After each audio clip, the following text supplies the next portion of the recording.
Here's my greetings, ladies and gentle views. This is Sergeant Blitz, going over the creation of Chimeriana from my final major uni project, Mythology Planet. You know what? New year, new avatar. It's time for an update. That'll do.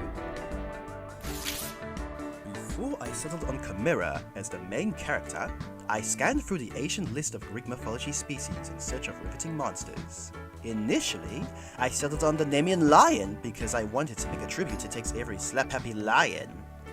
It would have featured the Nemean lion having its tail in a twist over a cheeky mouse, before having its tail handed to him by Hercules as a haughty hunter.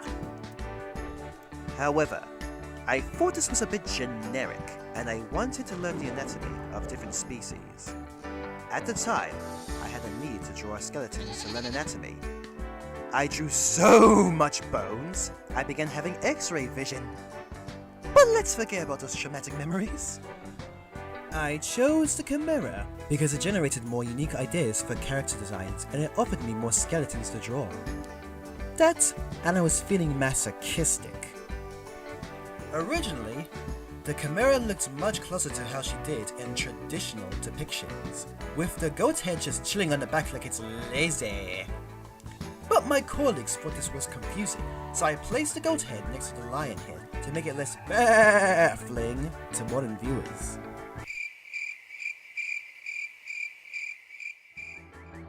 I wanted to make sure that the Chimera stood out from the predominantly blue backgrounds of the underworld.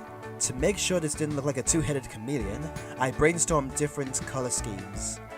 I ended up liking the chocolate blonde line the most. Subsequently, I chose different shades of brown for the goat to make it distinct while looking like it's part of the body, and I made the snake green to make it contrast from the rest of the body.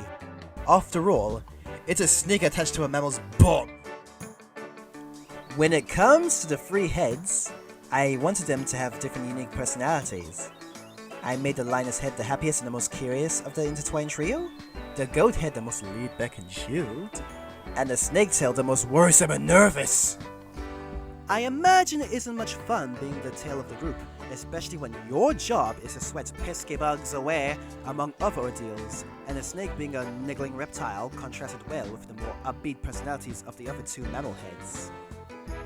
I needed female sound effects for the animal, so I went onto free sounds in search of voice clips that would suit my fancy. But I couldn't find any. So I asked my good friend, Darkenheart, to do the voice of the Chimera. Check her social media in the description. So that was the creation of my Chimera, folks. All in all, I think I ended up with a really cool character design. Although I fear I was a tad too ambitious as I gave myself a lot to work with. It got to the point where my old monitor and I almost tied the knot. In any case, thanks for watching my video, and do be sure to like, share and subscribe for more content, and be sure to check my past videos if you haven't. See you later!